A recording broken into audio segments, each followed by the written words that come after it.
So ngayon naman ay sasagot lang po tayo sa katanungan ng isa nating masugid na follower. So ang tanong po niya is that anong proseso sa pag-identify ng subject sa bypass operation? So napakagandang tanong po. So napakahalaga ng proseso ng pag-identify ng subject sa isang bypass operation. Dahil dito nakasalalay ang legality ng entrapment at validity ng arrest. So, narito po ang step-by-step explanation ayon sa Dangerous Drugs Board Regulations, PDEA Guidelines at Supreme Court rulings, particularly sa People versus Doria or People versus Solgado at People versus Villanueva. So, unang-una po dyan is yung surveillance intelligence gathering. So, bago po magsagawa ng bypass, ang mga operatiba gaya ng PDEA o PNP ay nagsasagawa muna ng surveillance. So layuning makilala at matukoy kung sino ang aktual na nagbebenta o sangkot sa pagbebenta ng droga. Dito kuno'y kolekta ang impormasyon mula sa mga informant or confidential informers, previous drug users o arrested pushers, community tips, prior operations. So layunin nito na siguraduhin na totoong nagbebenta ng droga ang target at hindi basta napagkamalan lang. So pangalawa po is ang validation and identification of target. Pagkatapos ng initial surveillance, sinasagawa ang validation. Dito pinapatunayan ng mga operatiba kung totoo ang impormasyon.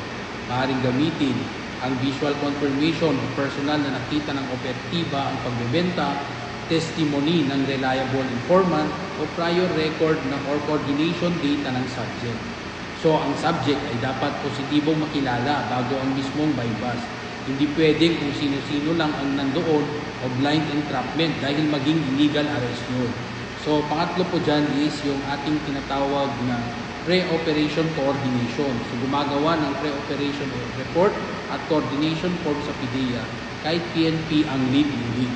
Dito nakasaad ang pangalan ng suspect, kung kilala, lugar at oras ng operasyon, bypass money, mga operatiba at posture buyer. So ang PDEA coordination form ay mahalagang dokumento para maipakita na legal at authorized ang operasyon.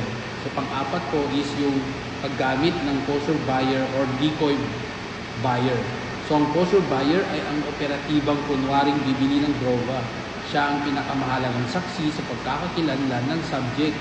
Sa mismong transaction, directly niyang makikita at makuusap ang suspect. Pagkatapos ng bentahan, siya rin ang magbibigay ng signal sa arresting team. Dahil dito, ang posture buyer ang karaniwang primary witness sa korte na magpapatunay kung sino ang subject. So, panglima is ang ating arrest and on-site identification. Kapag naganap ng bentahan, magbibigay ng pre-arranged signal, halimbawa pagtaas ng sombrero o pag-text or papasok na ang arresting team upang hulihin ang suspect. Dapat siguraduhin na ang mahuhuli ay siya ring nagbenta sa posture buyer.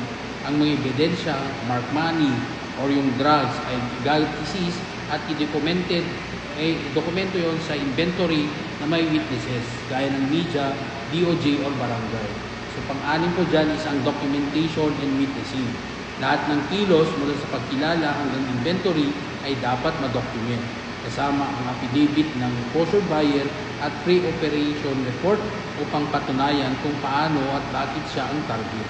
Ang chain of custody na nakasaad sa ating Section 21 ng RA 9165 ay dapat masunod upang panitili ang integridad ng ebidensya. So, ibig lang sabihin na hindi po pwede na puro lang chismis ang basehan sa pag-conduct ng tinatawag nating bypass operation.